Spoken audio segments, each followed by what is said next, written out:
Hey guys, it's History Behind the Warrior, and welcome to another God of War video. Now, in today's video, after our heavy coverage of the Norse world, and the characters we are yet to see, shameless plug for the Surtur video, today I wanted to draw our eyes and perspective back to the very center of the series, the character that has been there from the very start, Kratos. But we will not only be talking about Kratos today, we will be taking a deep dive on his lineage, fate, and how this all ties into itself for God of War Ragnarok. Yeah, a totally original idea that absolutely has not been talked to death by nearly everyone at this point, but jokes aside, this is a pretty big and broad topic to discuss in the world of God of War, as it surrounds the topic of death of the iconic poster boy, but with its very heavy foreshadowing, the stakes have never been higher. So, today, we will be exploring the cycle of patricide, Kratos' unique relationship with death, what is the Nordic afterlife about, and finally, is it at all possible for one to return from the dead? But before we do start, please do keep in mind this is a video exploring an idea that has been hung out there for a while. So take it as a fun way to explore a concept and the options we do have at hand, than something that is attempting to predict a future that is yet to come to pass. And of course, as always guys, before we do start, I would super appreciate it if we could get this video to about 500 likes. By doing so, it not only helps support this channel, but also gives this video that extra kick right out the gate. You guys have been killing it recently, thank you so much. And once again, if you like what we do here and wish to see more, please don't forget to subscribe and tick that bell, as it will allow you to stay up to date with everything new coming your way. So, without any further ado, let's begin, shall we? To really explore this topic, we must first not only turn our sights to Kratos, but the lineage he does come from, as it is cluttered with bloodshed within its own family. Whilst Kratos has probably been most infamous for killing the king of Olympus, Zeus, the Sky Father himself performed a very similar act against his father, Kronos, and so did he against his father. This particular bloodline in the God of War series is riddled with patricide. It's something that quite literally does date back as far as time itself. The hatred they have and share towards each other seems to be eternal, and if anything, feels like a curse. But this idea and concept isn't strictly tied to one individual. In fact, the very first perpetrator we are introduced to chronologically is Ares, a child of Zeus and Hera that has gone mad from jealousy, wishing to vanquish his siblings and finally usurp his father. I mean, hell, Kratos wasn't canonically made a son of Zeus up until God of War 2. So, with this knowledge in mind, the idea of the cycle of patricide has existed far beyond what we learn about Kratos. So, with the lines drawn here, a pattern is starting to show, but what comes next? Well, now this cycle falls into the hands of Atreus, a child of Kratos and the giantess Faye. But will Atreus be the one that finally finishes Kratos? Well, honestly, I can't really say, as Ragnarok is juggling a lot of enemies, as well as a prophecy. The next thing we must keep in mind is that the 2018 game is just as much of a sequel to the original series as it is a reboot, bringing in similar ideas and concepts in a new and different way, with the cycle of patricide being one that is heavily emphasized on. This somewhat plot is explored in many different perspectives and ways through side quests as well as visions. But what mirrors their relationship the most is the one between Freya and Balder, a relationship built on a mother's blind love for her child, with her son having gone insane from it. Whilst their relationship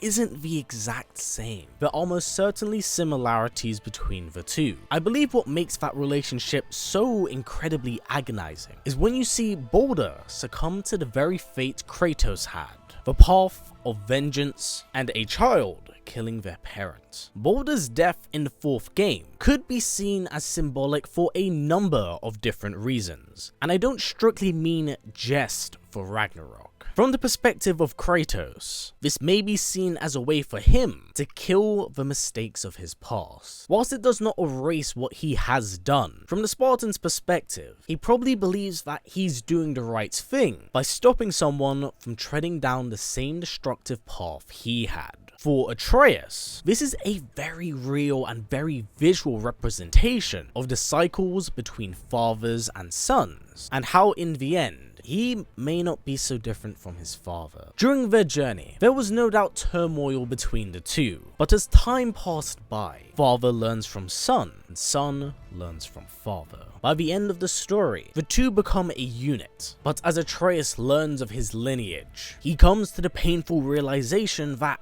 godhood comes at a cost. One covered in bloodshed, death, and of course, patricide. Something that even Kratos assures him he would not have to do. But shortly following Baldur's fall, the cycle of vengeance still weaves and turns, just now in a different form. More foreshadowing of Kratos' demise is when he tells Atreus that he would give his life for Atreus to survive. And really, the icing on the cake here is when the two enter Jotunheim, as it's the final mural on the hidden wall that reveals a seemingly dead Kratos being cradled by his son in his final moments. Of course, this has been a widely discussed topic, but as Kratos has said, "Fate is another lie told by the gods. Nothing is written that cannot be unwritten." And I believe that this could echo true for what we see in the mural. But that's not to say that Kratos can't die. So calm down, hear me out here, and for a few minutes, let's just humor this idea. You see, Kratos' death could be an important and integral moment in the tale of Ragnarok.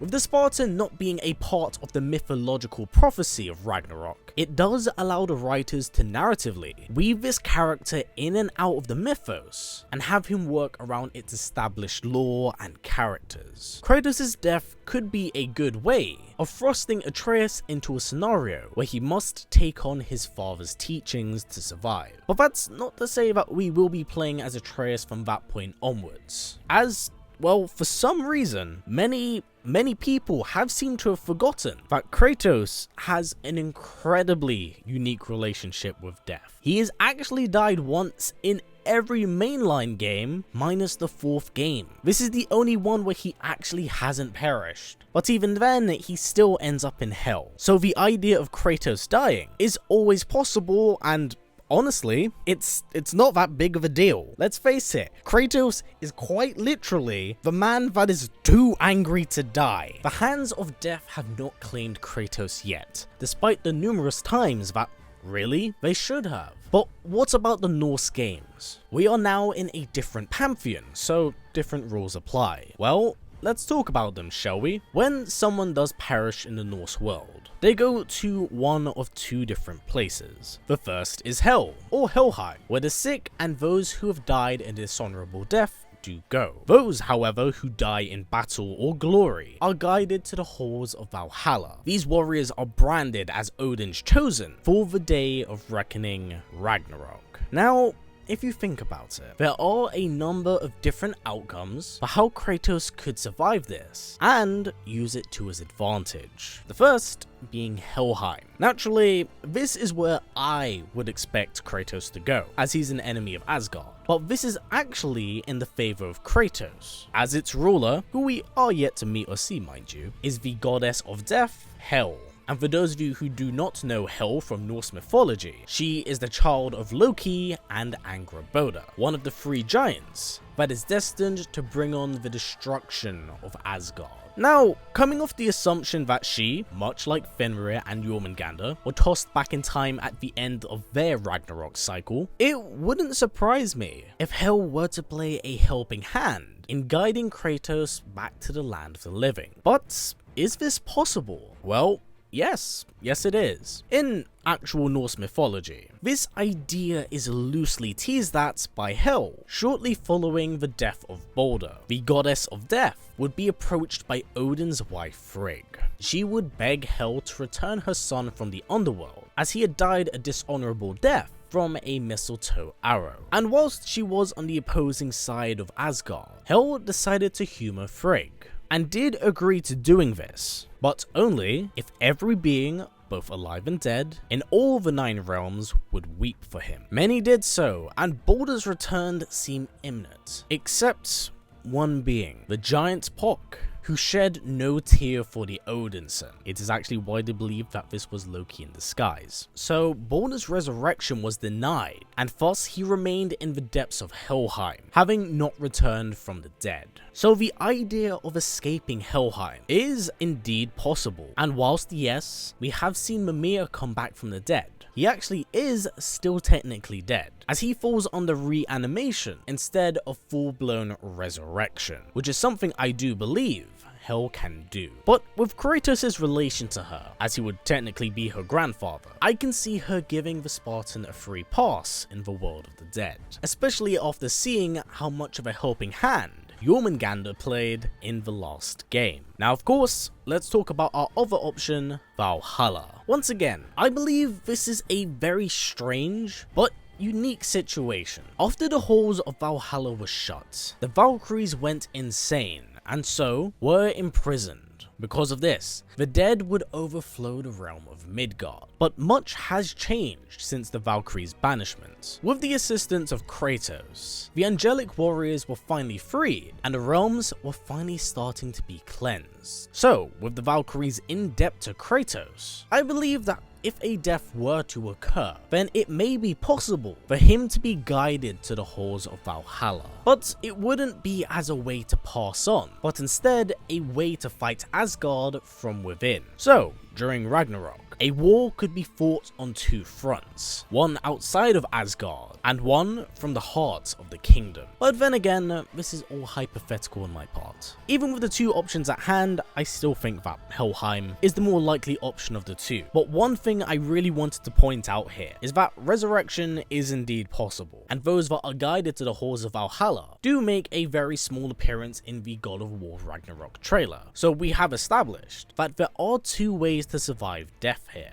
But what else can I add about the mural? Well, a common theory that is a very solid one is that the figure that Atreus is holding is not in fact his father, but instead Tyr, as the decrepit mural displays a figure that is presumably missing its right hand, much like how Tyr is fated to do so against Fenris. If we are drawing lines of similarity to somewhat help support that this is Tyr, well, look at his dress attire. In all the murals of Tyr we've seen, he's been displayed wearing a skirt of sorts that shares the same color and same pattern as what we see on the wall. So this can indeed be Tyr. But one thing I have to point out are the symbols that are written on the wall behind him. If we translate these, they say death, father, mourned, and betrayal. This could mean a huge number of different things, like Tyr plans to betray them, and it may lead to Kratos' death, or maybe even Tyr falls to the hand of his father. Once again, another spin on the patricide cycle. There's a lot of lenses and angles that this can be looked at, because this mural says so much by not really saying anything at all. Now, my last and final deduction of this mural is that this is all 100% true, and the end of Kratos is written in stone. But there's also the possibility that this happens at a much later time. We know that the Jotuns have incredible foresight of the future and how events do unfold, as they knew for years every single event that would unfold in the 2018 game. They were right all the way to the end. So, once again, the fate and death of Kratos may not be now, but far, far later down the line. But for now, this has been it for Will Kratos Die During Ragnarok? I hope you enjoyed this one, guys. I really enjoyed exploring the idea of what this mural entails for not only Ragnarok, but the future of the series itself. I've never really seen God of War limiting itself to just these 2 pantheons. I expect a bright and bigger future ahead of the series. It's honestly a very exciting time, especially with the idea and premise of traveling to somewhere like Egypt, or even going back home to Greece. I hope you've come away from this video learning a little bit more about what goes on in the Norse pantheon and the ideas that do surround it, as I am aware this is a pretty damn bloated topic, and it's one that has been kind of talked about to death, but I'm yet to really talk about it myself and express my thoughts on how I think things will unfold, as it paves a very interesting future for the series. And with how God of War is kind of rebooting itself, taking older concepts and ideas and twisting them, I'm intrigued to see how Kratos and Atreus are looking to deny fate and destiny. So with that said, this has been it for me. Please, down in the comments below, let me know, what do you think of the mural on the wall? Do you think it's Kratos? Do you think it's Tyr? Do you think we'll see the Spartan die once again? Please do comment down below, as there's so many lenses to look at this at. But for now, as always everyone, stay strong, stay well, and keep on fighting, as Ragnarok comes for us all. Take care everyone, see you soon.